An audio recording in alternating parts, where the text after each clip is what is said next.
Hello friends.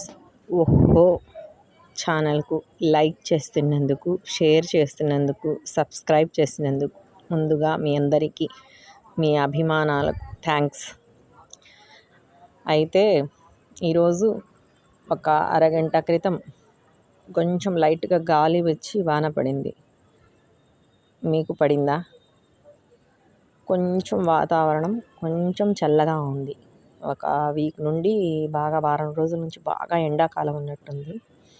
ఇప్పుడు కొంచెం relax అయినట్టుంది. అయితే అస్తమా ఉన్న వాళ్ళకి నేను ఒకటి చెప్పదలిచాను. ఏంటంటే తెల్ల జిల్లేడు పువ్వు, తెల్ల జిల్లేడు పువ్వు, జిల్లేడు చెట్టు పూలు తెల్లవి అన్నమాట. ఆ పూలు తెచ్చుకొని ఎండబెట్టి పౌడర్ చేస్తే 15 గ్రాములు, అదేవిధంగా 100 గ్రాముల బెల్లం, 10 గ్రాముల వాము పొడి, 15 గ్రాముల ఎండబెట్టిన జిల్లేడు పూల, తెల్ల జిల్లేడు పూల పౌడరు పొడి, 100 గ్రాముల బెల్లం, 10 గ్రాముల వాము, ఈ మూడింటిని కలిపి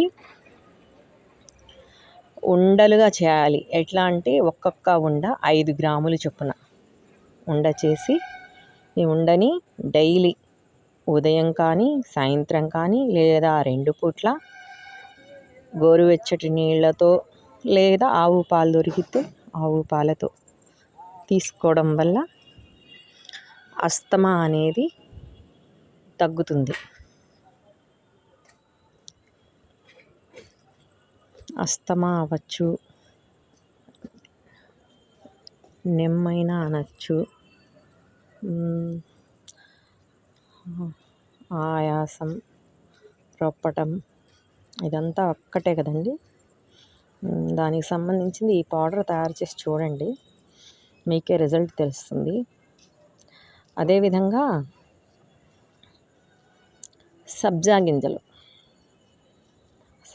గింజలు నానబెట్టి నీళ్ళలో నానబెట్టి ఒక 2-3 అవర్స్ ఆ వాటర్ తాగుతూ ఉంటే వెయిట్ లాస్ అవుతారు. శరీరంలో ఉష్ణోగ్రత ఉన్న వాళ్ళకి వేడి అనేది తగ్గుతుంది. స్కిన్ బాగా గ్లోగా వస్తుంది. స్కిన్కి ఎంతో మంచి హెల్దీ అన్నమాట. సి విటమిన్ అందుతుంది. మంచిగా చలవ చేస్తుంది. గ్యాస్ ఉన్న వాళ్ళకి ఏమవుతుందంటే టెన్షన్గా ఉంటుంది ఏమన్నా తిన్నప్పుడు. ఆ టెన్షన్ ఎందుకు వస్తుంది? శరీరంలో వేడి ఉంటే మనిషికి టెన్షన్గా ఉంటుంది.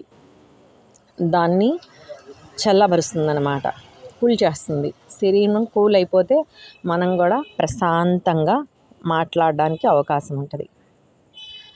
హలో ఫ్రెండ్స్, ఈరోజుకు ఈ ట్రిక్ మీకు నచ్చితే ట్రై చేయండి. చాలా మంచి ట్రిక్స్ ఇవి. ఆయుర్వేదంలో ఉన్నవే చెప్తున్నాను.